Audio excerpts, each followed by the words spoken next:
What's going on, everybody? Welcome in to another edition of the Tuesday Track Talk, episode number 57 with your Three Stones pit crew. I'm your tire changer Cam. You're Jack Man Kellen. And I'm your gas man, Cam. We got another jam-packed episode for you, especially coming off of an exciting weekend of racing. Again, it's championship season. The intensity wraps up as we get to closing out the season for a lot of these races, but action keeps going as we keep going on. So been a while. Obviously, it's been a week since we got together. So before we dive deep into the couple of races here, what's been going on, fellas, since the last time we reconvened? Just had friends in town for a weekend, so There you go. just kind of hung out. Took it easy. Had beautiful weather, so can't complain about that. I'm just getting amped up about old Malik Willis there. Boy, football season's going up and down. I tell you, I was watching the Badger game and first half there, and it looked like it had a chance, but got away in the second a little bit. Yep, typical heartbreak fashion. Mm-hmm. But Obviously, big game. Barstool Big Cat, he's going to buy us a quarterback in the offseason, he said. Yeah. So we'll get that situation figured out. But yeah, and then the Packers they're just a roller coaster too. Old Love, it's like week to week if he's going to play. But looks like we got Mike Vick Jr. as our backup there with Malik Willis. So I don't know. The show goes on. Yeah. So no, a pretty relaxing weekend for me too. Just got to sit down, watch some racing. And again, there was a lot of good ones, even though there was a few of them, only a handful of them, they were really good at that. So should we dive into them here? Talk about what kind of happened over the weekend? for sure. Let's burn her down. All right. So let's start with some super late models here. The World Crown 300 at Cordele Speedway as they raced on Saturday night. Kind of interesting race, something I never really realized. No controlled cautions or competition cautions. It was a straight through deal for this race. I should say there was controlled cautions, but there was no competition cautions at all. Correct. So that was kind of interesting. I kind of realized that as we got into the race. But trouble started early, even before the race started, especially for Austin Nason, who had, what was it, oil and water never mix type of thing? Yes. Yep. I think that maybe still stemmed from the issues he had at Winchester, I would Yep. imagine. So it's a long haul for the Illinois driver to not even get to start the race, Yep. which is unfortunate. Absolutely. Absolutely. Because I bet you, and especially running this American tire, I bet you a lot of guys are kind of using this was a shakedown session for the big league at the end of November. Yeah, for sure. So, but as we get into the race, little drama early. Bubba spun, which kind of may or may not have been caused from a blown motor. Excuse me. After somebody laid some oil on the track, a lot of guys, you could see one of the guys kind of smoking. I don't remember who it was, but you could see one of the guys smoking, and Kraus specifically, he kind of went up the track and kind of fell back a little bit, maybe just to try and avoid it. And then next corner, you saw Bubba spin, and then a car pulling the pits, and just a sequence of events and laid oil on the track that parked him for a little while. Yeah. So, get back going again. Didn't take long for another one to happen. Takes out a contender early, and Derek Thorne after Conor Kresick, he was kind of stacking up after a couple guys stacked up in front of him, and Thorne just drilled him went right under his bumper, basically. Crinkled up the front of the nose and was done for the night. Yeah. No much. Took out a hammer pretty early. Yeah. Yep. And then Jake Finch at that same point, too. Motor issues. Pulls in the pits, done for the night. And at this point, we only had 4 laps in on the race. Yeah,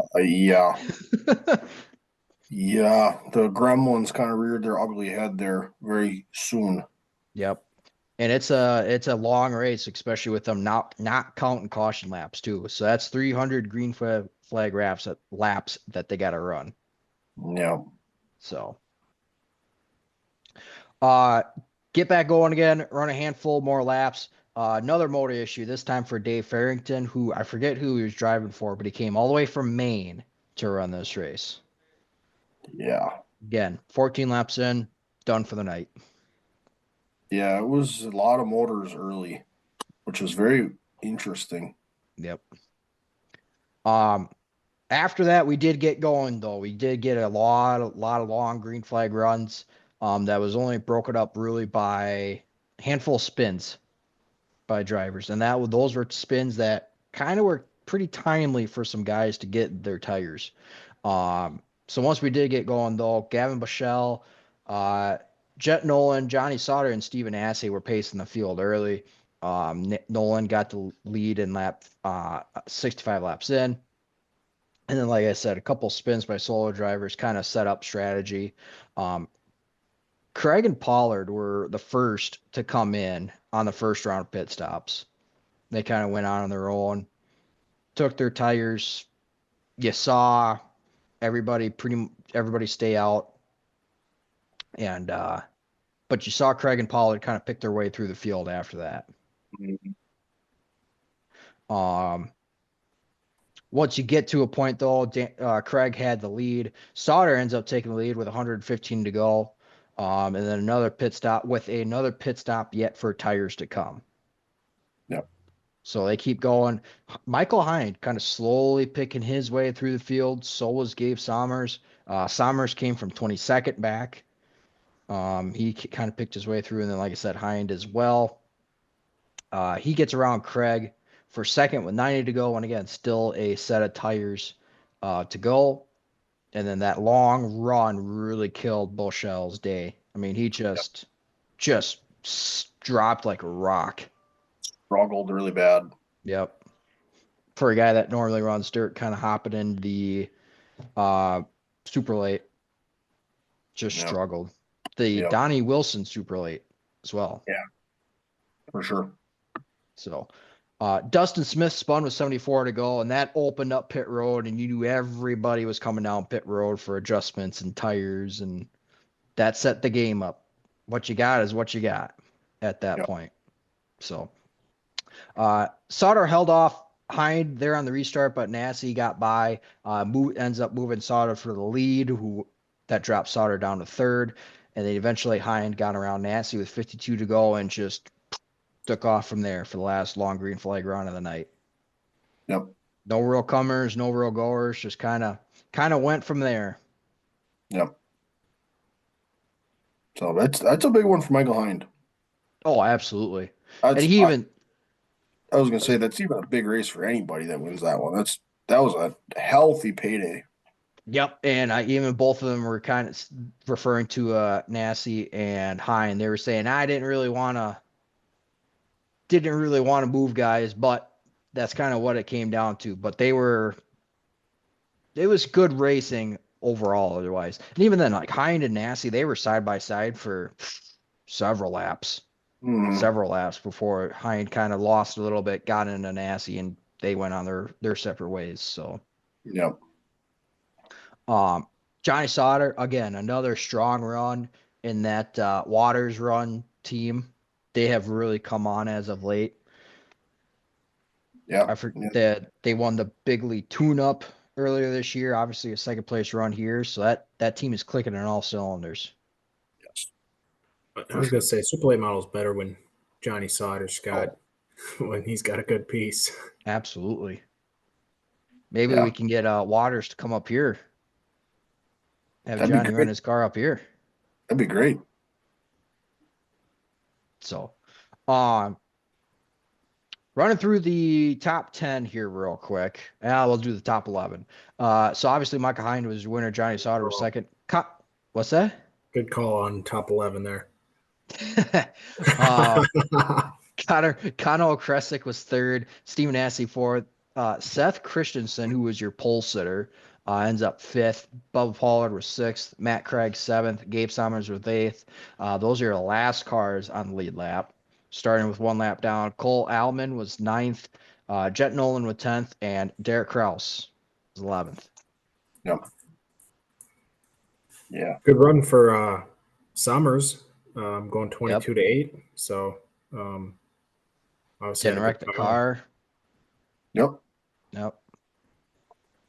And again, can maybe kind of a shakedown for the big league later this month. And you would expect a lot of those guys that are going to run the big league to run the Snowball Derby then the following Saturday or Sunday. Yep. Yeah, because the Snowball Derby, the whole deal kind of starts on Wednesday, right? Hauler parking Wednesday or Thursday? Hauler parking Wednesday with I think Thursday's practice day. Friday is qualifying draw. Saturday is qualifying. Sunday is Snowball. Yep. Or no, maybe everything's moved back a day because I think Saturday is the last chance race with the Snowflake. I think Saturday's last chance because Freddie Kraft is always complaining that Kraus makes him work on Saturday night. Yep. So Thursday, yeah. So it's got to be Wednesday is hauler parking, Thursday practice, Wednesday is practice and qualifying draw. Thursday is qualifying. Nah, I'm mixing my days up here. I have it written on my calendar. I just don't have my calendar in front of me. Sure. Either way, we'll cross that bridge when we get there. Yep, for sure. But again, it's everybody. Once you're pretty much down there for the big league, you're down there for the Snowball Derby most of the time. Yep, for sure. So, overall though, good race. Different, like I said, kind of unique with not having the competition cautions, green flag laps only, but still controlled cautions once the cautions do come out.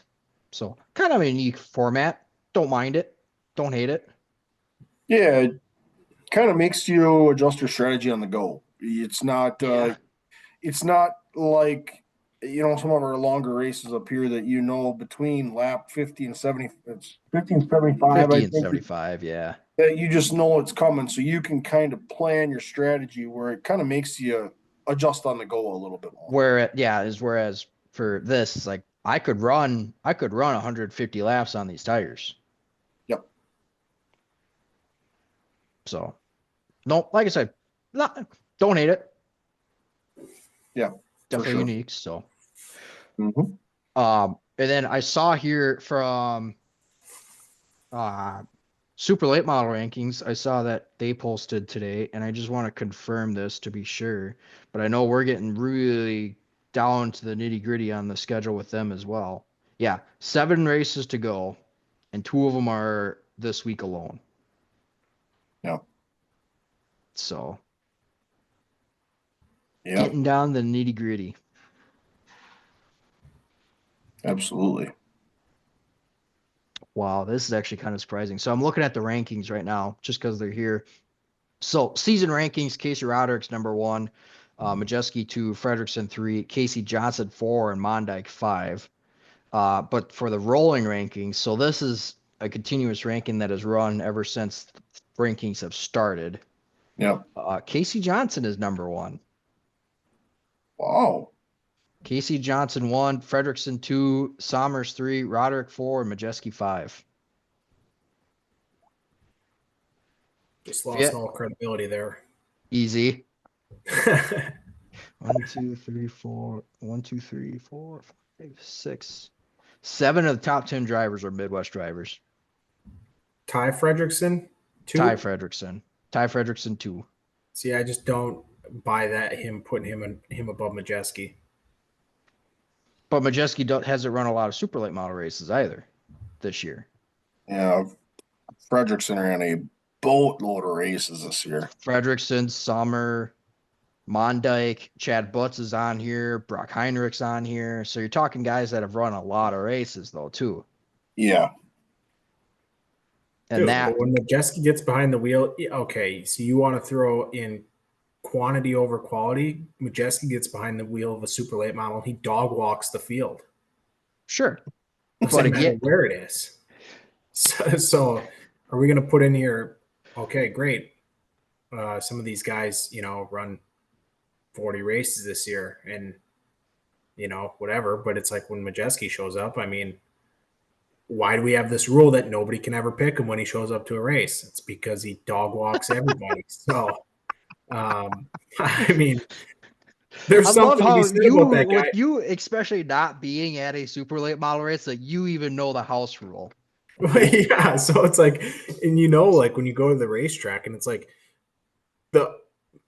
just with the common rule amongst the crowd is no pick a Majeski. It's like, all right, come on. So, Oh God, I love it. but no, like you said, either way, all Midwest guys, 7 to 10 Midwest guys is awesome for the Midwest, and like you said, the short tracks up here produce obviously the best of the best. So, Yep, absolutely. So, all right. Any other final thoughts with super late models before we hit up a little dirt racing? No, that'd be good. Season's coming to an end. The big show is coming. The big show's coming. Absolutely. So, all right. I want to touch on the USAC sprint car race or sprint car races from Red Dirt real quick. Just because Friday's race was just different. And Kellen, I was I was putting in the group chat for both of you guys here. Yeah, I kind of tuned into a little bit too at the end there as well, just because I actually really couldn't believe what I was watching.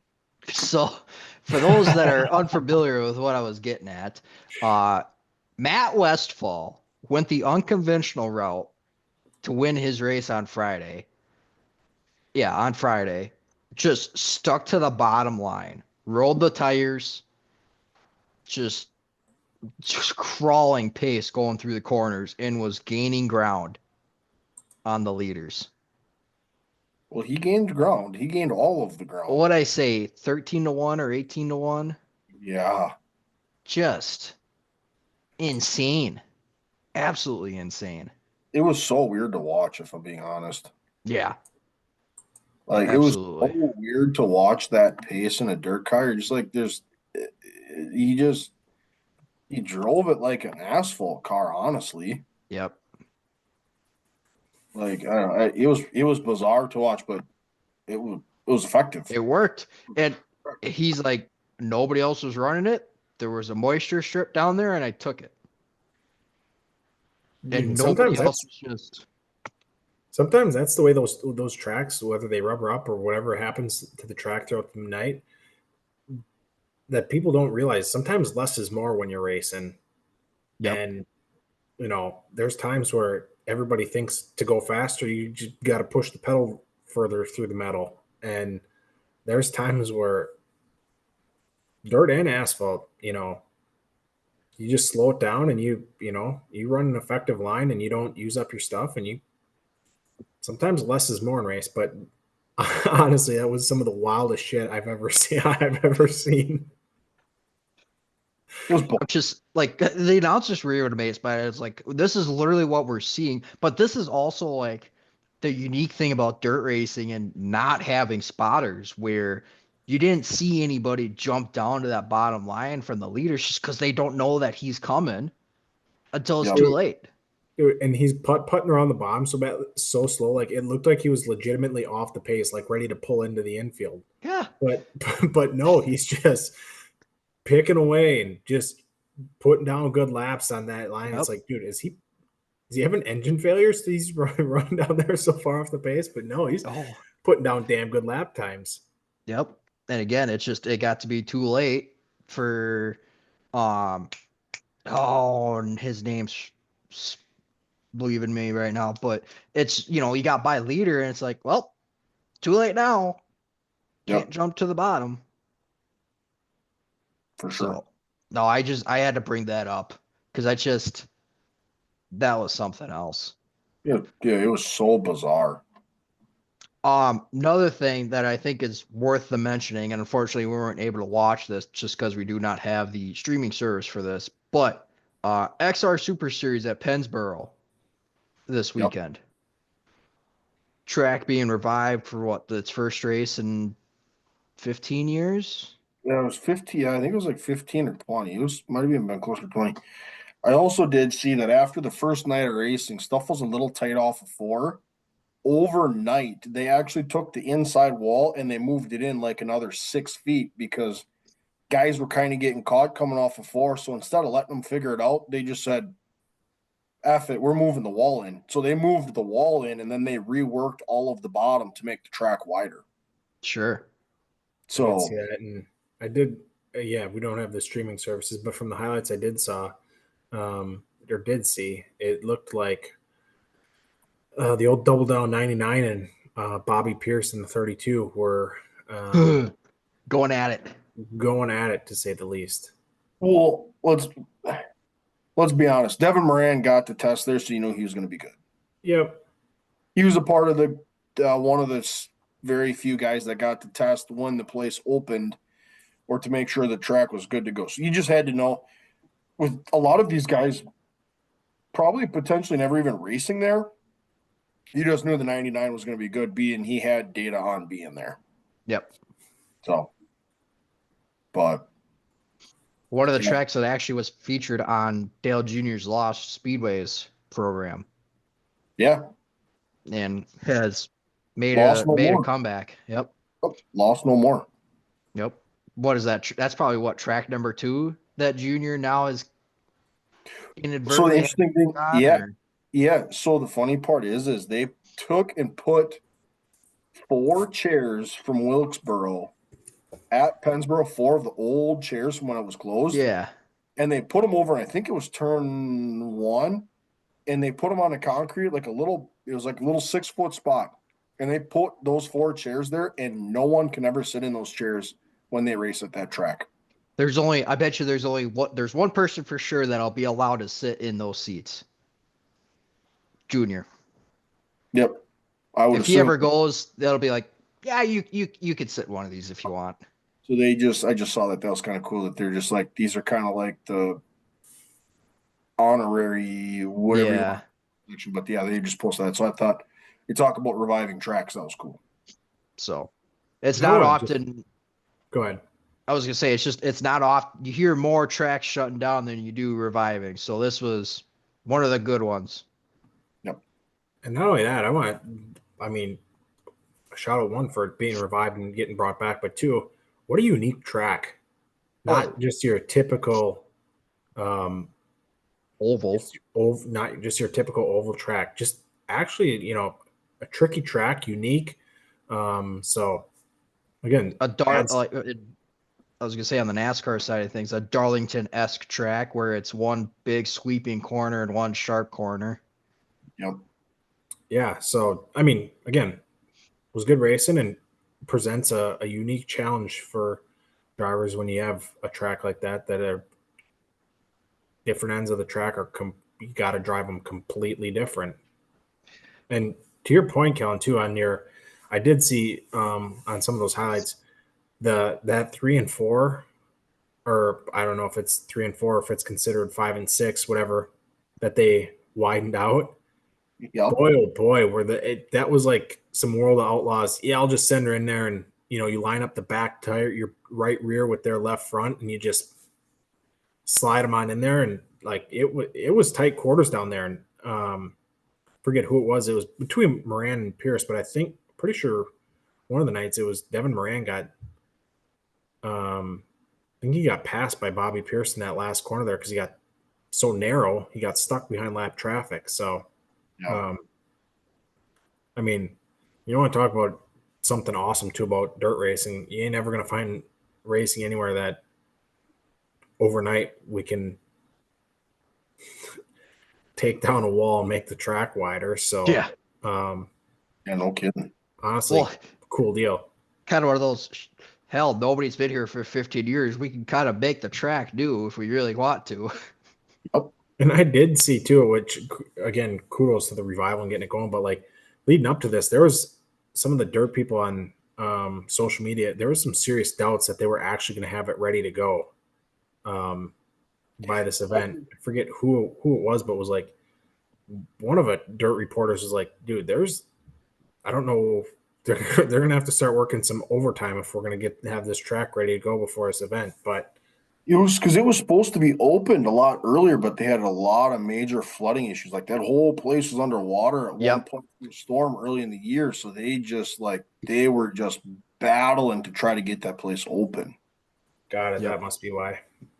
I did see that because I actually went on the website to check on something, and I did see that opening postponed due to weather. So, so now I think this opens up obviously Lucas Oil has put out their schedule already, but this opens up the opportunity of maybe a cash roll or a World Outlaws or obviously XR. Like, can somebody come in now and start kind of building this track up a little bit more?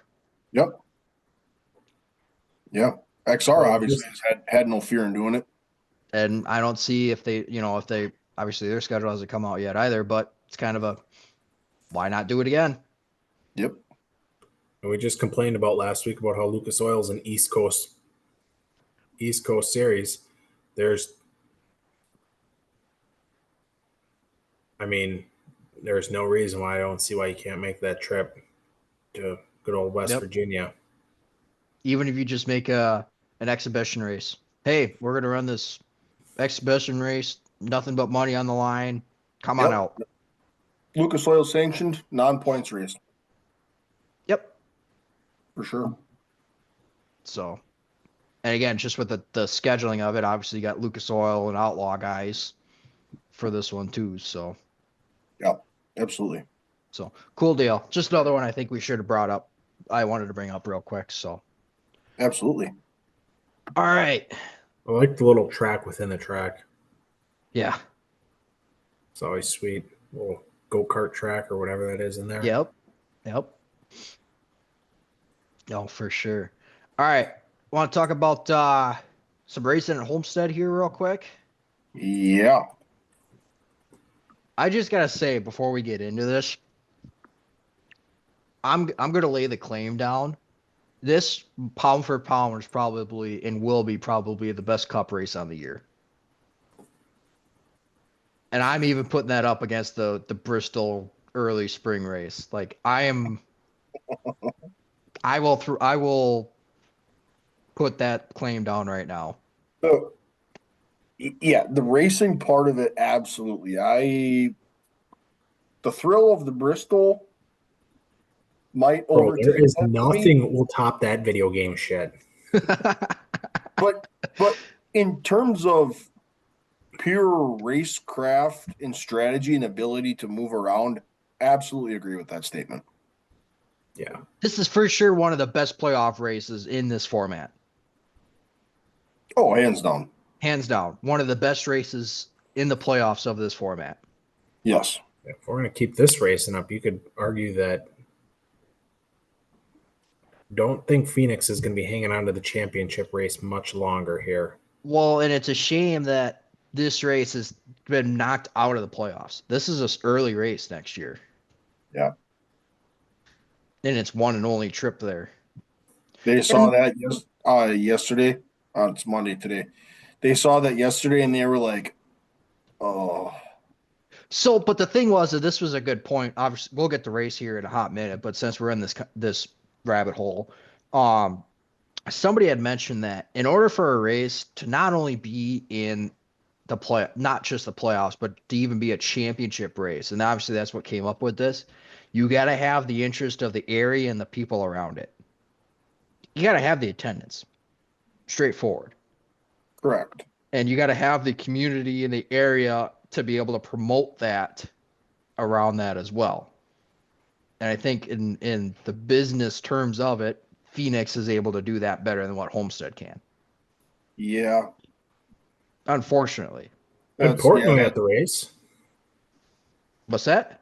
Had Dave Portnoy at the race. They did. Yep. He was making rounds. He was making rounds with the boys. That he was.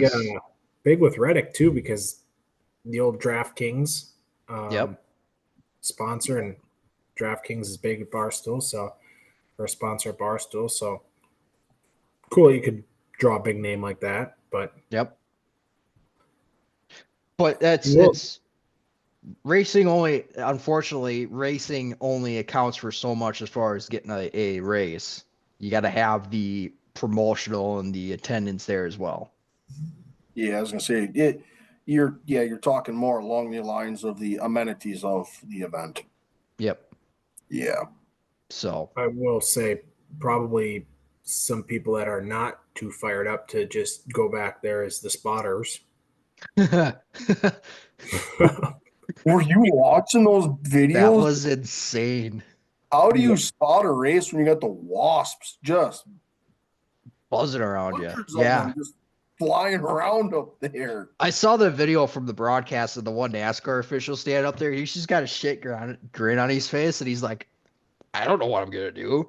What the Like, Dude, this Bowman is like spotter, the one video, it was like, I mean, obviously it was a swarm of, oh I mean, yeah. Hamlin's video. I But, saw. dude, I think it was Tab Boyd. Yeah. Kevin Hamlin Bowman's had one spotter too. he was just standing there in his long sleeve shirt, just locked in spotting. And I'm like, dude, if that was me, I am. I don't know who it was, but I saw somebody almost like what fishermen do. They got the mask kind of that goes over their mouth and everything like that. Like this guy, like he had everything but his eyeballs covered up. I gotta watch that I mean, video one time. That was absolute insanity. And then it's like I'm not even talking about like. I don't know what you do, but that borderline is like that could be like a medical emergency. Like if somebody would have got stung by a couple hundred wasps sting one person, like. Yep. Well, then it's like Brett Griffin, obviously on the door bumper clear with TJ Majors and Freddie Kraft too. Brett Griffin's like, boy, was I glad to not be spotting this weekend. It just looked at the other two. It just started laughing. I mean, scary situation. I would have absolutely. And then you listen to those guys talking on the radio too, like spotters are, I think it was Chase Elliott. That was like, dude, there's a swarm of hornets. Like I might have to move. I might have to step away here for a minute. You might be on your own for a little bit. Yeah. Yeah. It's like, holy shit. What do you do? I have two questions. Number one, how does shit like this get missed? This is like the second or third time this year. How are we after the first one? How was an official not going up there and checking this before the guys get up there? Let's start there. That's the first question. And number two, you just knocking out or what? Like you go down to the top row. What do you do? What do you do? Go one thing. Those spotters will now be carrying a can of Raid when they go places. That is for certain. Just go in one of the sweet boxes. Hey, I'm hanging with you guys. Yeah. Well, you soon you find somebody from like Kevin Hamlin's obviously with Bowman, but you go find the Chevy suite and go, hey guys, the bees are too bad. I'm in here for the rest of the race. I mean, dude, but legitimately, like NASCAR officials, like, why are we not? Well, but like, I don't think it's on NASCAR. It's on the track. There. I'm not saying that, but I'm saying, dude, there's NASCAR officials up there, and legitimately, like, why are we like? I guess I would pose this question: if I was a spotter in that situation, I would be begging NASCAR to throw a caution and say, "Bro, I'm about to get stung a couple hundred times. Can NASCAR throw a caution? Can we get this figured out? Because pretty soon these drivers are going to have no spotters because everybody's getting stung or whatever." Like, yep. I would even say, is it NASCAR completely NASCAR's fault? No. But at that point, I'm looking back on it now. What do I think we do? I think you give them either a yellow or red. You park the cars on pit road until they get it situated, and then roll them again. Don't click laps. Yeah. Maybe we treat it like a quote unquote rain situation. Don't score the lap. Well, you're going to have to score a lap anyways. Pull them down a pit road. Tell the drivers we're not getting out. Give us 5 minutes to get the bees under control. Yep. What if somebody up there is allergic? Yeah. Bro, dude, and the amount of bees that, like, if you're getting stung on the face, you're getting stung in down your pants. Like, dude, it is not a good situation. Like, seriously. And then like you got to worry about like stingers being stuck in your skin. Like, and then you got to try to do your goddamn job yet. yeah, if I was a spotter at that race, I would have been screaming hot at NASCAR to throw a caution or something and be like, dude, this is a complete liability to the entire field. Okay, Nightmare. so like to this The point now 48 too, is like 3 wide, and I'm not spotting them because Yeah. I am not dealing with these bees. so like to this point now too, like okay, I bet you now every track like getting ready for their weekend, somebody's making that trip up there. All right, Yeah, are there somebody's any on- nests now? Yep, somebody's on bee control. Somebody's Yep. on bee duty. Well, you see this at baseball games all the time too. That's when you send the intern up there. Yeah. Yeah. Send the intern up there with a can of Raid. Let us know when y'all come back. Oh, You just man. see him getting flying across the track now. The Yeah. swarm of them, cartoon style. Jesus. All right. Want to talk about the race a little bit? Yes, let's talk about the actual Like race. I said, I think this was pound for pound. Finish aside, this was pound for pound. And finish included, one of the best races in a while. Yep. So and that's a package. You know, we've grumbled about the short track package. Yep. This is a package you could take back there next weekend and run the same package and be really confident in the product you're going to have. Yep. 100%. 100%. And even then, there was only really 2 cautions for cause outside of stage breaks. Unfortunately, Justin Haley was both of them. Yep. Unfortunately for him. Which, first off, that first caution on lap 1 going into 3, how nobody hit him and how nobody hit a wall or any other cars around that. Yeah. That was some hell of a driving. I was also looking at that going, we're going to be in for a long day. Oh, yeah. If we're racing like this already. Yeah. Yep. But everybody mind their P's and Q's. But that's the beauty of Homestead, though, is you have literally from white line to the wall to work with. Literally. There's it's either the bottom or the top. It is, put your car somewhere. Yep. Dude, I will say one thing too. Shout out, sorry, getting the slide out of the way. You know, an interesting social media follow. And they've shouted him out at Hendrick Motorsports, Anthony Alfredo, who does a ton of sim work. And I was watching the video of him last week about kind of showing how you can get that, like you're almost driving a dirt car right up by that wall, and you got just that little gap of air between your right rear and in your spoiler and in the wall. And it's, dude, those guys, when they're running up by the wall there, it, like you said, you got white line to wall, and they are using literally but about 2 inches of that track. Yep. It's insane. Yeah. God, I was gonna have a point to that too. Oh, I would be interested, and I don't know how easy it'd be if this would take a while to do.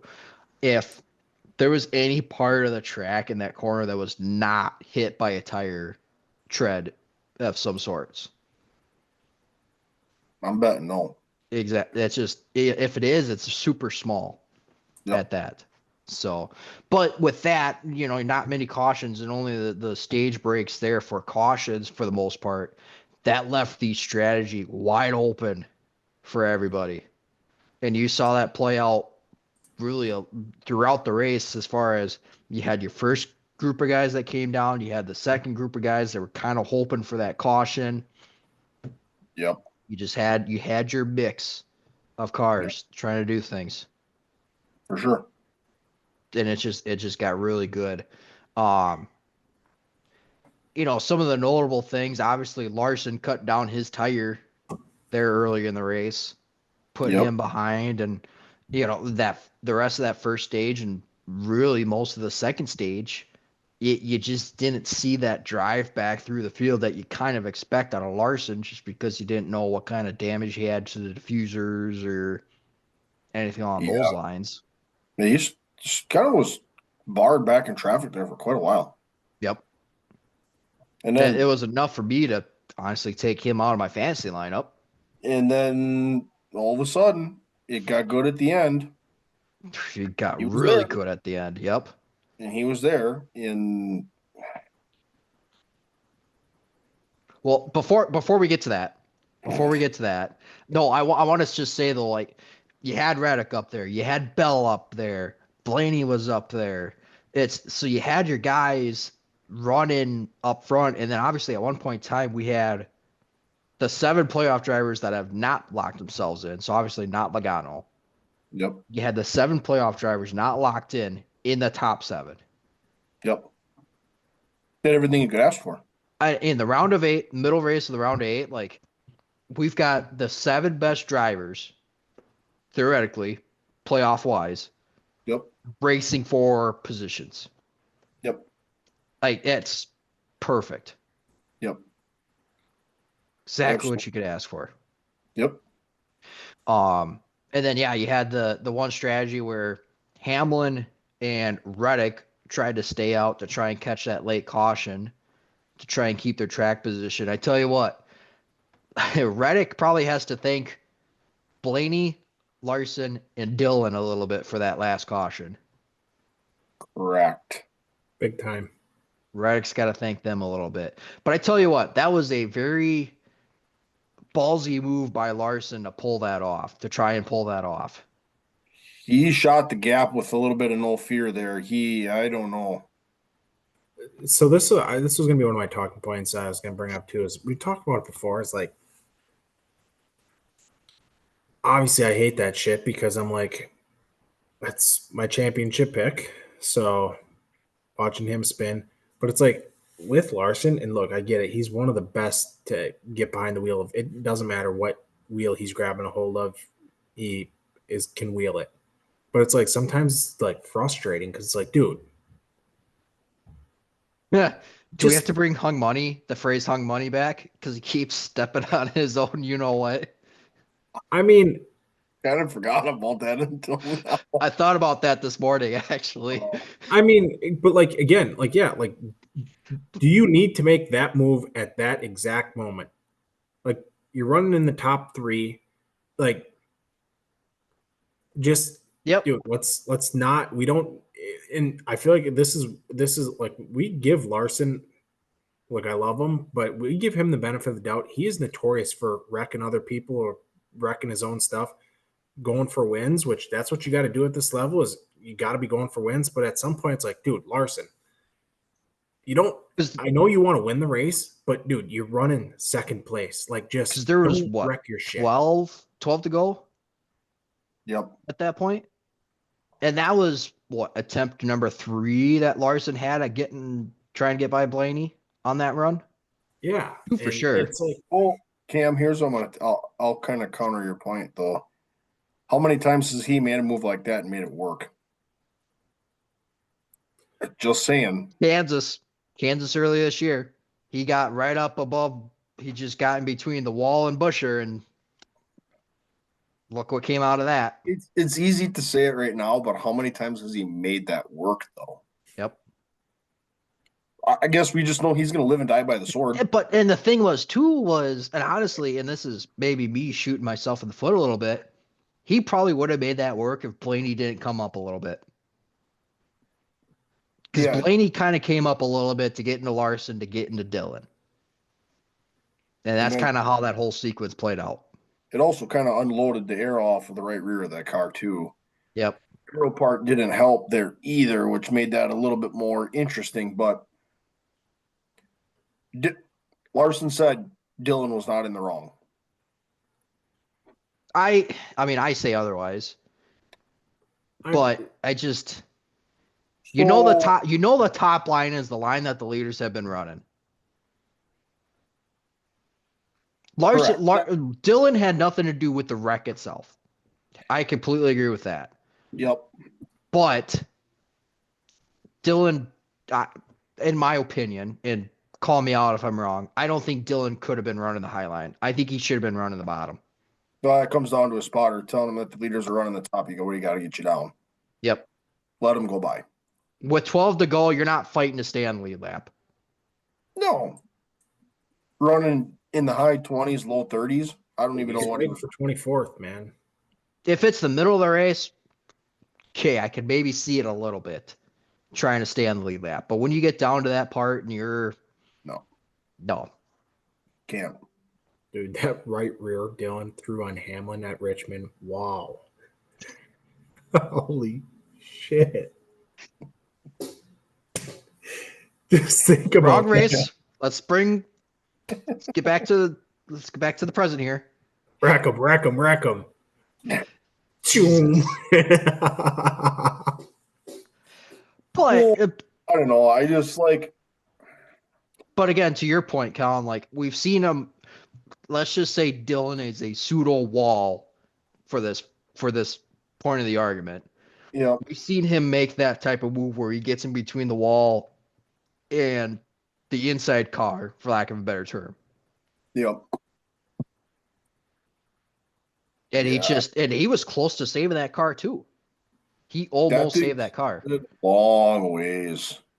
Well, he did because relative it is, he kept rolling enough that he didn't lose a ton of track position. Did you guys hear his in car as he was spinning? He kept playing with that throttle. Oh, I'm sure. He was saving that thing up until it hit the grass. I'm not surprised.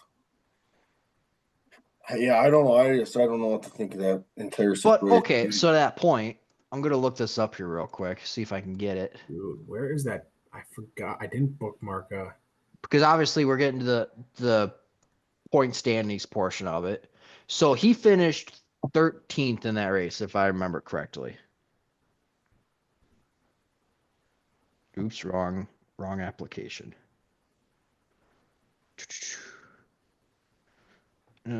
Yes, he finished 13th in that race. So let's just say he finishes third. Let's just say Reddick stays where he's at, Blaney stays where he's at. He finishes in third. Or even, let's just say second, because you wouldn't have that caution in the green flag cycle. Yep. So let's just say, for the point of argument, he finishes second. That is 11 more points that you gain. That puts him in the playoffs right now. That puts him above the cutoff line. So to your point, Cam, do you need to be that aggressive? Again, that's my whole point. Is like, Con, I know your point. Yeah, Larson's done that move. You got there's a 30 times this year, and it's paid off for him every single time. But it's like at this stage, with what's on the line. Yep. Is it over aggressive? Dude, I can't figure out that. Did one of you guys send it? That somebody sent a funny picture about why Austin Dillon was getting interviewed after the race. I don't remember what it was now, but I remember it being sent.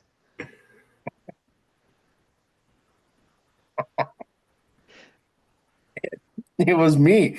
I sent because LeBron James's kid got an interview after scoring 0. Oh, that one. Yes. He played 3 minutes and he did not do a single thing. He did not have a rebound, an assist, a point, a bucket. He had nothing. And I said that would be like NASCAR interviewing Austin Dillon after the race today. It was on our Facebook group chat. Yeah. It was in there. Yep. Oh yeah, there it is. Oh Yep. man. God, that was classic. My God. Okay, so let's talk about. So obviously we get the caution. Reddick's sitting pretty right now because he could stay out. Everybody else pits for tires. Yep. He's got 2 laps on his tires essentially. Yep. He's sitting pretty. Loses out on the restart. Oh God. What? You standing? Yeah, no, you're good. All right. So Reddick loses it. Blaney loses it. Hamlin gets the lead early on that restart. Yep. Hamlin's looking pretty. Blaney gets back by him. 1 to go. Reddick gets by himself. And then Reddick pulls off what could be the championship winning move. Yep. in passing Blaney on that outside. Just Correct. an absolutely insane move. Yeah. So to that point, like obviously Blaney moved down a lane and a half off the wall. But the way that Reddick just shot into that gap, I think Reddick was committed to the high line whether Blaney was there or not. Correct. He was going to live or die by it. Was it to the point that he was going to bump Blaney? Who knows? I don't know. Yeah, we don't. I guess we'll never know. But he's because, like I said, Blaney went down and Reddick was there. Yep. And I think Blaney had no other choice. He had to go down because he had to protect the slide job too. If Reddick went to dive down, he had to kind of protect for that as well. Yeah, you're in a very tricky spot there out front, especially He's a sitting duck. Yeah, correct. Let's be real. There's nothing better than a Dale Jr. slide job announcing call. Well, he's the reason he brought it in, honestly. Yeah. It probably would not be mentioned on a NASCAR broadcast as regularly as it does now if it weren't for Junior yelling that. Of course. Let's be honest. Yeah, you'll never forget that. Nope. And it's fitting. It's perfect. It's exactly what it is. Yep. Absolutely. So, with that, to that race-winning move, to your point on Reddick, I mean, some of these tracks like this, like a Kansas and a Homestead, and these tracks where you can get just 3-4 lanes of racing, I throw Reddick right in the category with Larson. Those two, I feel like those two live and die by the sword. And that, Reddick is somebody who nobody, at a Darlington where nobody's going to run an inch off the wall, the first two you're going to find up there and going for it, Larson and Reddick. Absolutely. Yep. So I don't know. Paid off, and the other might have cost him a chance at a championship. Yep. So I don't know if I sent you guys this or not, but Reddick's last lap was, I want to say like 3 to 5 tenths quicker. I did see Blaney. The graph. I saw the graph of the lap times of the top 3 cars. Yep. Of like the last 5 laps. So Reddick by far ran just a pure faster lap. Yeah. He had a rocket that late. Which was just, that whole combination, it was just absolutely insane. Yep. So. But when it's all said and done, obviously Reddick gets himself the win and locks himself into the playoffs, which for me and Kellen is actually good for us because we're 2 for 4 right now on our championship 4 picks. Yep. So, running down the top 10 here real quick, and there's some shout outs that we need to give to a couple of guys in here. So Reddick, Blaney, Hamlin, Christopher Bell, Chase Elliott, William Byron, and Alex Bowman were your top 7, 6 of those being playoff drivers. First shout out here, AJ Allmendinger. Sneakily good at Homestead. Only driver to finish in the top 10 in all 3 Cup races in the next gen car at Homestead. Sneakily good at Homestead. Yep. And then another one who just had a solid race all around, Carson Hocevar. That was not a fluke finish for him. That was a legit 9th place finish for him. Yep.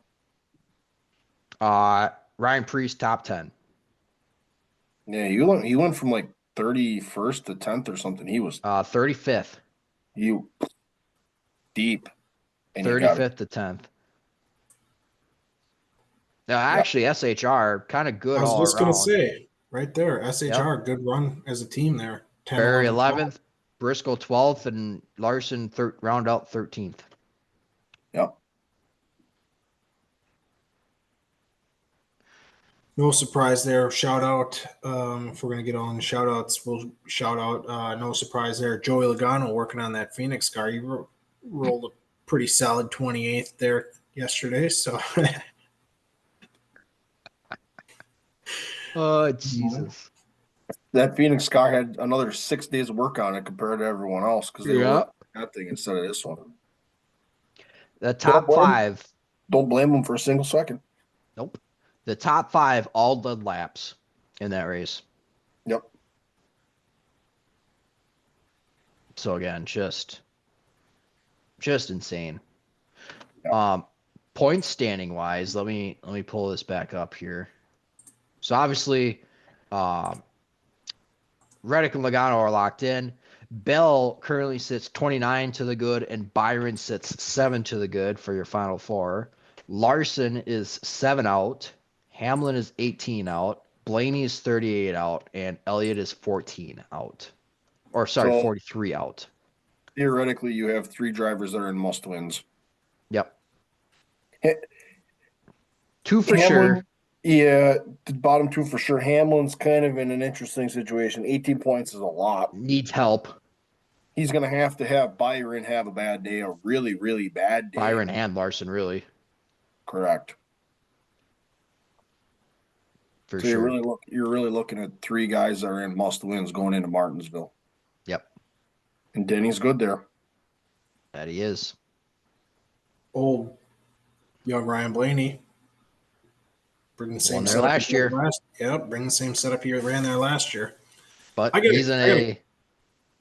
Go ahead. I was gonna say it's a must win for him. There's no ifs, ands, or buts. Yep. Last point on this before we move on. Do you think Mr. H is like scratching his brain? Because I feel like every year it's like Hendrick regular season, like dominance. And then it comes to the Final Four, and it's like, dude, we're looking at Hendrick potentially not even having a car in the Final Four. Could happen. It's the beauty of the playoffs. It's the beauty that it is. You got to be good the entire playoff run.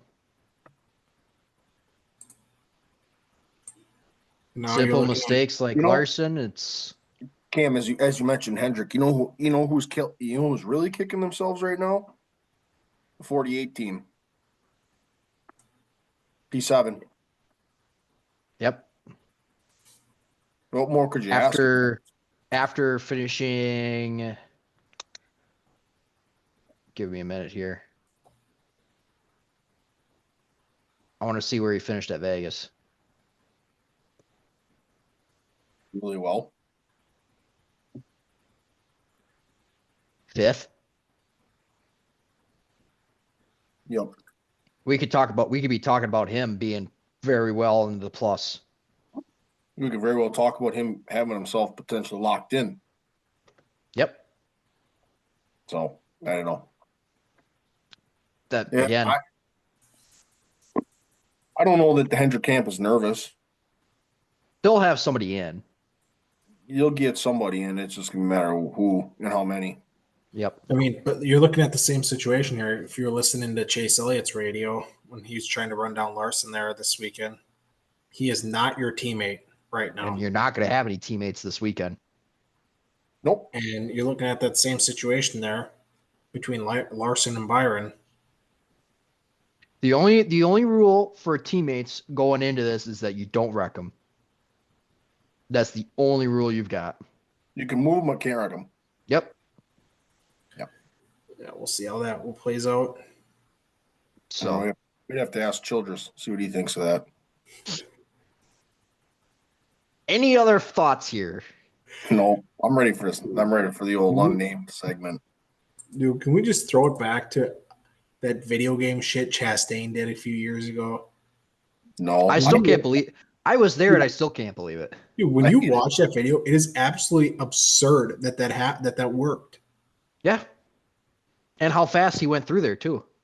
The fact that he thought about that on the fly. Well, like I said, I was there. I looked down to change my radio. I looked up. I thought he blew a tire. And then I took another 2 seconds like, no, he's running the wall. I don't like it. One of the most iconic NASCAR moves ever. But anyways, Yep, we'll needless never to see it say, again. to that point though, this is going to be a dramatic race. This is going to be Something's going to happen. Yep, it'll be a fun race to watch the cut line. Every position's going to matter. Every pit stop's going to matter, and it is going to be elbows up from the drop of the green flag all the way to the checkered. Yep. So, all right. Should we get into, I think it's kind of become all of our favorites segment here. The unnamed segment. Yeah, this thing is packed full of stuff again. Unbelievable. So, all right. I mean, this is, I think, hands down the biggest announcement out of everything here. Hey, there you go. Very fitting. Very fitting. Of course. Why wouldn't I? Yeah. The 8 is back. The Budweiser 8 is back. Yep. Junior will be running the late model stock at Florence next month and in 2025 in select races with the Budweiser 8. The red 8. I don't know if I mentioned it on here or if I mentioned it just in our like amongst ourselves, but with him, it was him. He changed his profile picture. He posted something Budweiser related, and then Tony Erie Jr. put the Budweiser 8 as his cover photo as well. Yeah, and then you said something's up. I said Junior's doing something. He's up to something. And lo and behold, 24 hours later, this came out. Junior's good at doing that. Yep. He's very good at keeping it a secret. He gives you 24 hours to figure it out, and then he tells you. Yep. I'll go ahead and jump into this next one. Bobby McCarty announces that he's launching his own race team and driver coaching. Will be McCarty Motorsports series following announcement to come, but that is his departure from RNS Race Cars. So he will, I would assume, he's staying in the late model stock ranks of some kind. Most likely, I would assume Cars Tour, as he's been kind of a regular with them. So the announcement to come series to follow, but yep. Yes. I was going to say the follow-up to that, you mentioned that he was the RNS car. Cade Brown will be stepping into the RNS house car for the Cars Tour in 2025. So kind of the other puzzle piece to that. Yep. Cam, you got this next one, I think. Oh, yeah, I'm getting right in there. Breaking news in the truck series. Frankie Munoz announces he's going full-time next year with Rome Brothers in the number 33 truck ride. So you botched everything in that. You botched everything in that. Munoz. What? Not Munoz. There's no O in there. And it's Rayum. Rayum, well. God. That's how relevant he and that team are going to be next year. So Jesus. Yeah, just some breaking news in the truck series last week. Doused them in gas and lit the match. Wow. I'll let one of you two guys take this because you're a little more familiar with these race cars than I am. Yeah, I'll take the next one. BMF Race Cars, well known that Corey Hedgecock has a very big hand in that. They have announced that their other car driver will be. They've decided to split ways effective immediately. That would be Hayden Cardwell. So BMF Race Cars will have a seat open for a driver with support right from BMF themselves. So I suppose I'll take the next couple here. Case Kane Racing announced that Ty Wolfgang will crew chief for Brad Sweet starting in 2025. The current crew chief, Prutzman, who has obviously gone on this insane streak with Brad Sweet as far as national championships go, will still be in the Casey Kane Racing organization in some way, shape, or form. If I had to guess, probably a competitor or a competition director of sorts. Yep. Kind of, I'm sure it'll be just a overseeing all aspects of Casey Kane Racing. Basically what it's coming down to. Certainly have a hand in their success going forward. Absolutely will. Oh, yeah. Casey Kane maybe said, hey, buddy, let's move you to a role where you can maybe give me a little bit more speed. Well, and who's to say that maybe they want to do something where they maybe extend the program a little bit. Could be. Yeah, you had the charter Who thing knows? going on. Just saying. Yep, I'm not disagreeing with you. A lot of Um, movies in car world. all right, the other one that I want to point out here. So, Zeb Wise, obviously a former All-Star Circuit champ, did a lot of his success with Rudine Race in the 26 car. They have announced that he is going to be going their separate ways. Zeb Wise will be no longer in that car. Justin Peck will be the driver of that car starting next year. And Yeah. obviously still to be determined as far as what Wise will be doing. Yep. It was well documented that Justin Peck was not going to run again, but did not take him long to finalize another ride. Yep. So, Cam, you want this next one or you want me to? No, that's you. I'll take the one after that. Sweet. So another dirt super late model series, kind of in the southeast, call it the Thunder Super Dirt Series. They will be running in Tennessee, Georgia, Mississippi, and Alabama. They're expecting to announce a 20 race schedule with owner Travis Scott and Kelly Carlton, the general manager. So, point fund minimum of 30 grand, and they say a heavy portion of their races will be 5 to 10 grand to win. So, decent amount of money there for another series, kind of in that southern, south central region of the United States of America. Which is a little bit interesting too. I mean, you get down there and you got a bunch of those kind of little series, the Hunt the Front Super Dirt series that we talked about. Lucas Oil being that southeast series. I mean, I don't know. Hopefully they can all make it, and they can all figure it out. And yeah, All stay afloat. Yeah. all stay afloat. But getting into this next one, this was a topic of conversation post Xfinity race here this weekend. Chandler Smith, who he's done well in whatever he's got behind, whether that was with Colleague to the 81 with JGR, and he is sitting jobless right now. And post race, they asked him what he's going to do next weekend at Martinsville to get himself in, and he said, as of right now, he'll do anything because he doesn't have a job next year. And for all he knows, he's going to be working at his dad's construction company. So, that's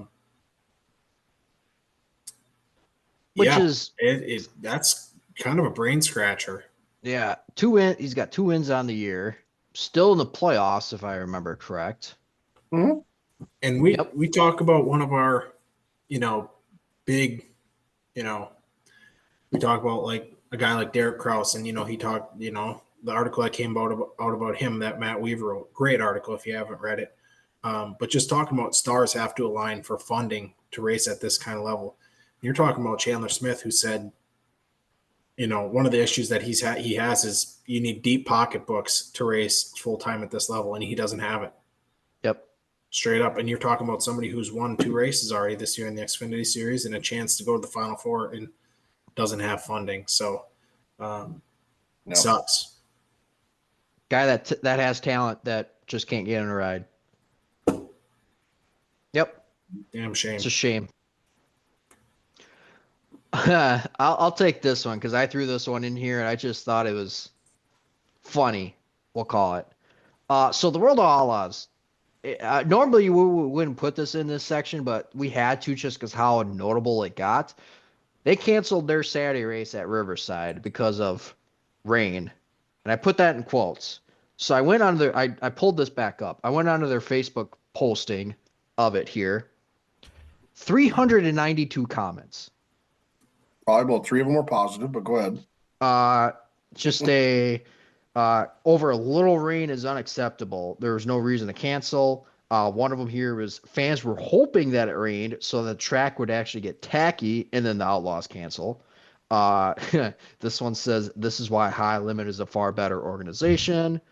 Keep it rolling. Somebody says 3 o'clock. It's 3 o'clock and there's no mud whatsoever. Cancellation was not due to wet grounds or rain showers. Somebody said simply they didn't like what they saw last night and they just wanted to leave. So obviously a varying number of opinions as far as what the race was, of what the track was like and why the Outlaws canceled. And notably too, this was obviously the last race before the Dirt Track World Championships at Charlotte. So you lose a points race to this as well. So, and especially after Keep going. Carson You're cutting. Macedo Hey, keep went going. on. You're cutting a hell of a promotion there for the old Woo gang. I was gonna say, and this is especially after Carson Macedo, who is second in points right now, trying to gain some ground on David Gravel, won the night before. So Oh, that's weird. I'm just reporting what I'm seeing. You're a big Woo guy too. I was actually thinking about wearing the World of Outlaws shirt, but I realized that the Dirt Track Championships are not this week. Well, that's late models. That's Either late way. models though. And I've spoken my piece about the high limit and Outlaws thing in the past. Don't know what episode it was, but if you haven't seen it, you could hear my discussion there. But we'll leave that be and we'll see what 2 weekends come to be. Yep. Go from there. Kel, you can take the next, and I'll take the one after that.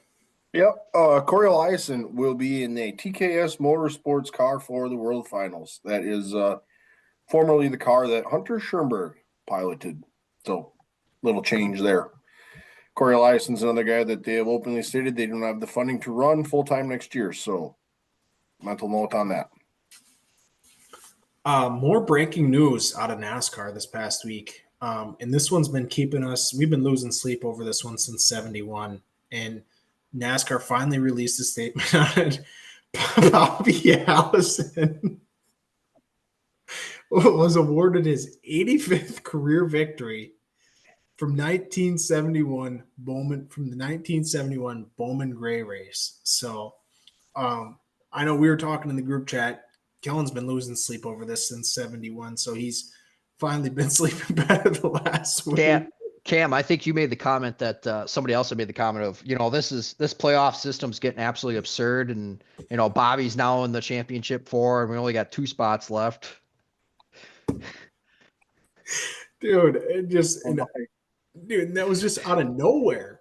That wasn't even in the same ballpark. What's going on? Oh my gosh! But I mean, if it ultimately did need to be corrected, I don't know if it did or not. But if it needed to be fixed, it's the one NASCAR race in the history books that doesn't have an official winner. Okay, well then, yeah, it needed to be fixed. Well, then they got it right. That's ultimately what it came down to. Okay, you want to talk about just getting blindsided by news? Just dropping that bomb on us on a Tuesday or Wednesday afternoon out of nowhere. Oh yeah. I will say I am a bit of a Bobby Allison guy. He's just a cool guy. Yeah. Yeah. So yeah. I guess I'll take this next one and talk about just another good guy in the sport of NASCAR here. Justin Allgaier signs an extension through 2026 with Junior Motorsports. 2 more years of the old and 7. I think Brandt, the sponsorship, has signed on with him through that extension as well. So they have. Yep. So again, just one of the good guys of the sport. Good to see him stick around. And that was ironic too. I don't know if anybody saw it. He was on the JRM Twitter page last week answering questions, and he had talked about some of the questions that he was posting videos of himself answering, and somebody asked him about going cup racing, and said ultimately if it all aligned, he would love to do it, but he's in a great spot right now, and sponsors obviously have a big say in what you can and can't do and where you're going to race. And he did alluded to Brandt as they've built a fantastic relationship together, and but yeah, just interesting. He was answering questions about cup racing and all that last week on social media, and announces he's going through 2026, which, like he said, just a good guy in the sport. I'll jump in and take this next one. Kind of out of the ARC ranks for Phoenix. Marco Andretti will drive the 25 for Venturini at the season finale. So, which is interesting because I can't remember the team that he's run for ARC. to save my life. But he's been running a full-time ARCA schedule with a different team. So, Yep. Cam, you got this next one. Yeah, more breaking news here. Henninger Racing has entered a truck. Henninger Racing is entered at the truck race at Martinsville with Brett Moffitt, who has ironically fallen off the face of the earth. Driving the number 4 Chevy with looks like AJ Heister, the crew chief, former Brett Holmes Racing crew chief, which we missed that note there. Brett Holmes Racing just dropped a bombshell on us last week and closed the doors for the next 2 years. Interesting move. Brett Moffitt, again, another staple. Don't really know what happened there in the truck series. Yeah, mucho dollars. And then last I saw him, he was messing around with, I think, Gio Selzy's sprint car at Knoxville. So I don't know. It'll be interesting to see. He was somebody who was winning a lot of races and in Final Fours in the truck series and was a truck champion. I think the move up to the Xfinity series kind of killed momentum there for him. And then kind of lost his footing and never got a little weak knees and never was able to find a ride after that. So, yeah. But be interesting to see what he can do.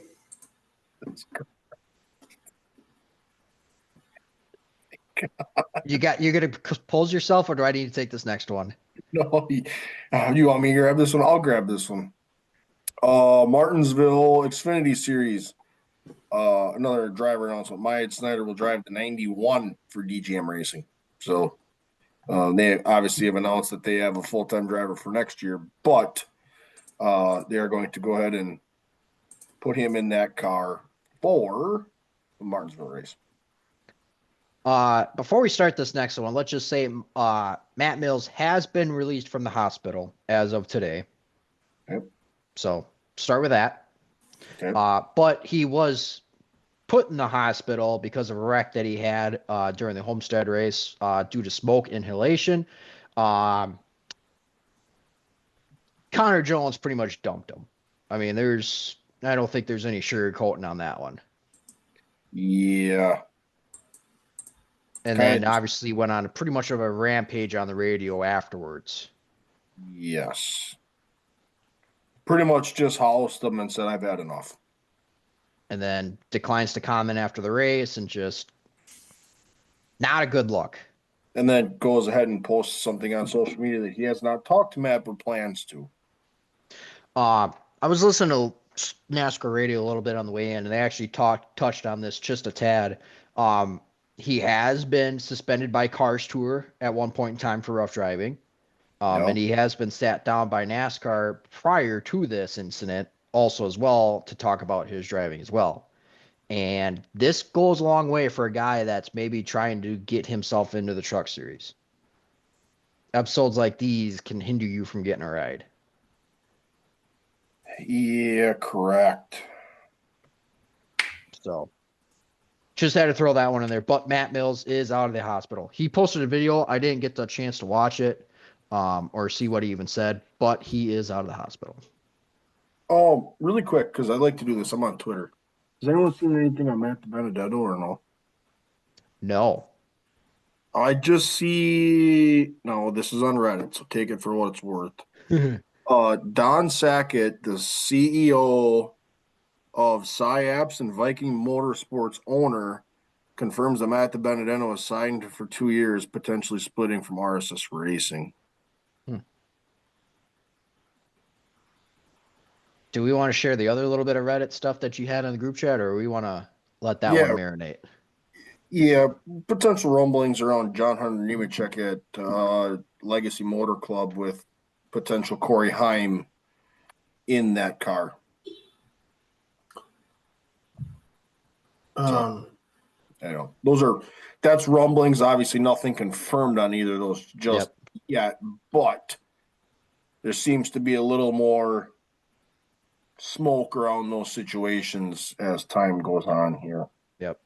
Well, we're getting a little bit off topic and news I did see, since Kyle Busch can't be relevant on the track, he's going to be relevant off the track. And he's making some headlines complaining that he was left out of the NASCAR Fast Netflix series. So he's complaining about being left out there. So just see he's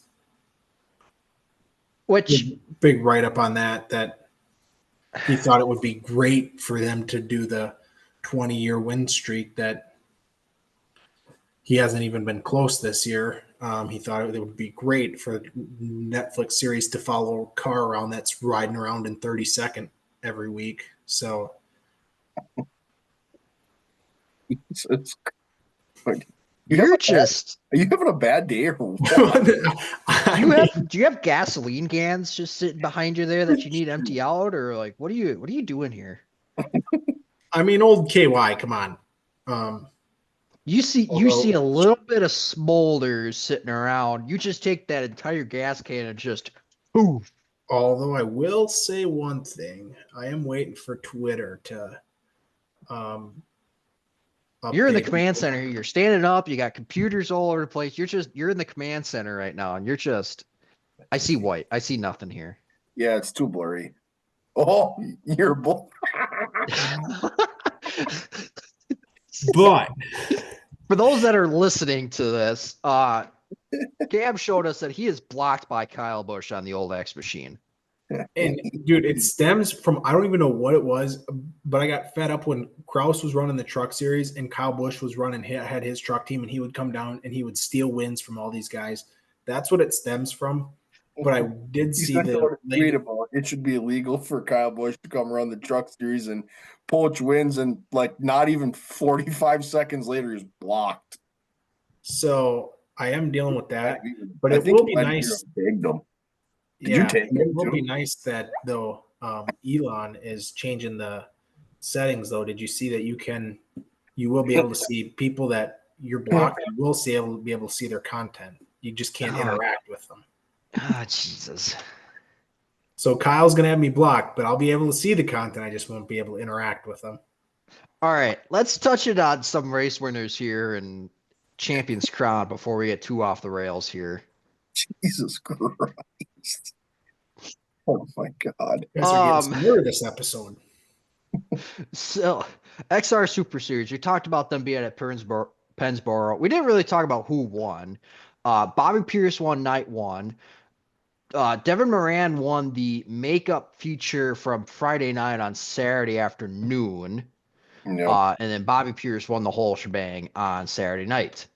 Talked about Matt Westphal. He won the first race at Red Dirt Raceway. Justin Grant won the second one, the championship and final race for the USAC sprint cars this season at Red Dirt. Carson Macedo won the World Outlaws race at Riverside. Obviously, Saturday was rained out, as we had discussed. Grant Enfinger goes back-to-back. He wins the truck race at Homestead, Miami. Sean Hingarani won at Kevin Harvick's Kern Raceway for the ARCA Menards West Series. Justin Bonsignor ends the Wheel and Modified season on a bang with the win at Martinsville. Talked about Michael Hinde winning at Cordele. Austin Hill was your winner in the Xfinity Series. He goes on to the round of 4 as well. And then Carlos Sainz wins for the Cam. G1. You're letting me down here, man. For Formula 1, as I always say, at Mexico City. Touching on champions here real quick. Logan Seavey is your USAC sprint car champion. He becomes the 9th. Let me double check this fact here. I've got it bookmarked. Thank you, Cam, for the suggestion however long ago. Yes, he is the 8th member of USAC's career Triple Crown Club. So he has won the championship in all 3 divisions of USAC. Yep. Sprint cars, the Silver Crown, and the midgets. Yep. Connor Hall is your winner of the NASCAR Weekly Series. He is a back-to-back champion in that aspect. We talked about Justin Bonsignor. He is the NASCAR Wheel and Modified champion. I believe it's his 8th championship, if I remember right. I believe so too. Yes. And then by virtue of the point standings going into this and us doing the backwards math on it, I guess you want to say, Yes. Casey Roderick should be the ASA Stars National Tour champion for this year, regardless of how Nashville turns out.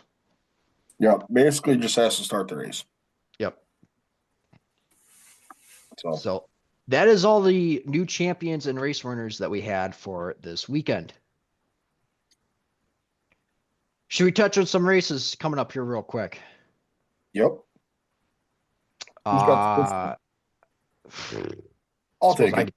You got her? All right. Yeah, I'll rip this one.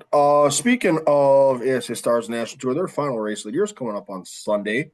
All-American 400 at Nashville. That is a kind of a little bit of a co-sanctioned event with the Stars National Tour and the Southern Super Series. That race will roll Sunday at 1:00. Kind of a note, they have had a little money added to that. So the supers will be 20 grand to win, and the pros got another $1,000. It'll be $6 grand to win for those guys. Let me double check really quick because they are really good at this. While you're looking for that, because I know what you're looking for, I'm just going to run down the points here real quick. Yep. We mentioned that Roderick pretty much has the championship locked up. He is 155 points ahead of Kyle Steckley and Cole Butcher. Austin Nason sits 180 back. Sutton sits 211 back. Gio Ruggiero is 215 back. Billy Van Meter 284. Albert Francis 330. Kraus 378. And Majeski 389. So no entry list, but they keep putting out more names. So looking at the list, here are the two most recent that I've entered: Matt Craig and Jake Finch, Chase Berta, Billy Van Meter, and then looking at the list of other ones that they posted: Garcia, Jonathan Nee, Nason, Ruggiero, Francis, Butcher, Thorne, Nassy, Steckley, Sutton, Hinde, Boris Jurkovic is going to run, Hayden Plybon, Casey Roderick, Dylan Fetcho is going to run as well. So they keep teasing us with putting out articles on guys that have entered, but have not put out a complete list just yet. Notably, Majeski, he made his stance very well known at Winchester. Mm-hmm. So we'll just say that, and we'll leave it at that. Yes, correct. Cam, I think this next one's up your alley. Yep, I'll hop right in here. Little bit of dirt, super late model racing, the little bit that's left here. We got the National 100 at East Alabama Motor Speedway coming up this weekend. Friday night was the prelim night. Sunday is the National 100.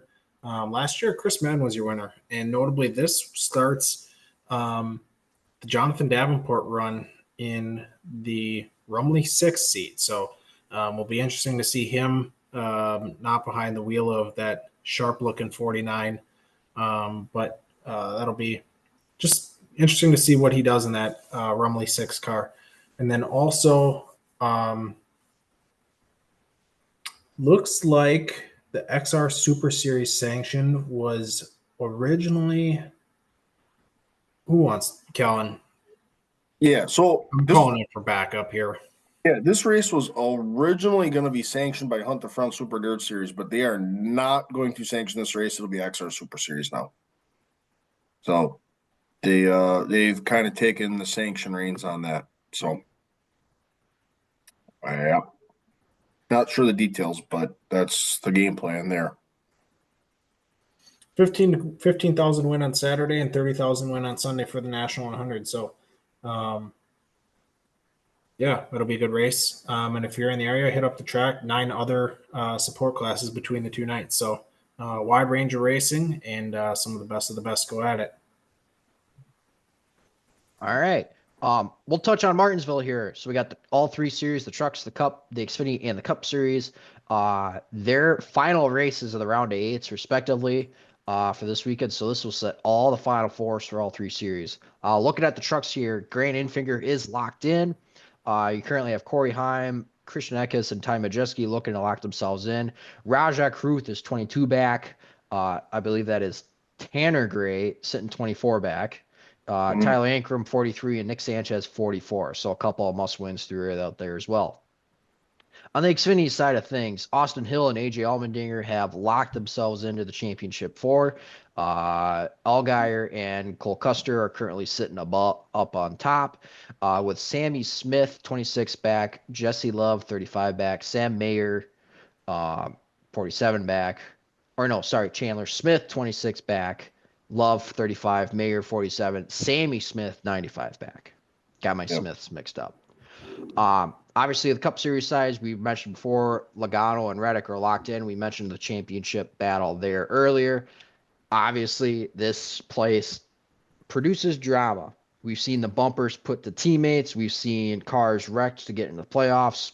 Seen cars ride walls to make it into the playoffs. So this is must-watch television for all three races this weekend at Martinsville. For sure. Kellen, want to hit on just some other oddball ones that are happening around the country real quick? Yeah. So looking at that, you have the Paul Ryan Sprint Cars at Lake Ozarks for their championship weekend. XR Super Series at East Alabama for the National 100. Paul Ryan, a couple nights at Lake Ozarks. And you're looking at the Formula One will be at Sao Paulo. Yep. Brazil. For sure. And then these other races have been moved. So outside of the ones that we've already mentioned, kind of a short weekend of racing. Yeah. So. All right. Well, let's touch on fantasy here, even though I really don't want to. Kellen, you extended your lead in the playoffs here. Heavily. Like this is a I need to make up ground weekend, or you got it locked up pretty much. Well, it pretty much is locked up already. You're sitting at 628. I am about 117 points back right now. I need to have two fantastic weekends, and you need to have two terrible weekends. Yep. It's basically how we're sitting. Cam, you're sitting in third now. You're at 1470. In that catbird seat there in row 2. Inside row 2 there. Watch you boys take each other out and swoop on in there. Sylvie's pit picks is 1404.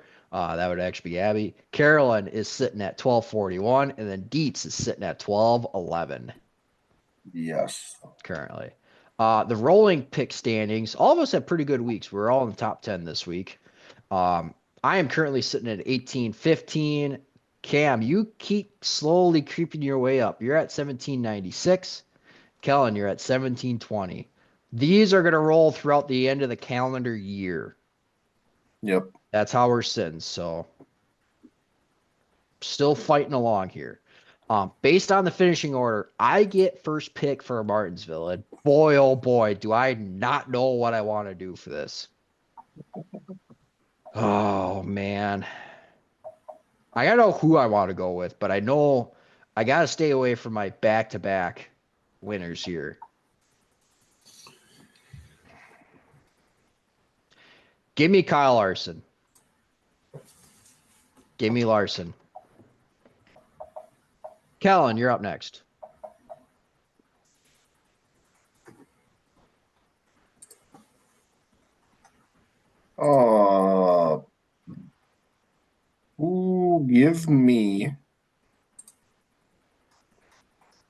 Give me the 20 of Christopher Bell. He's won here before. Not a bad pick. I need him to get in for my Final Fours. Cam?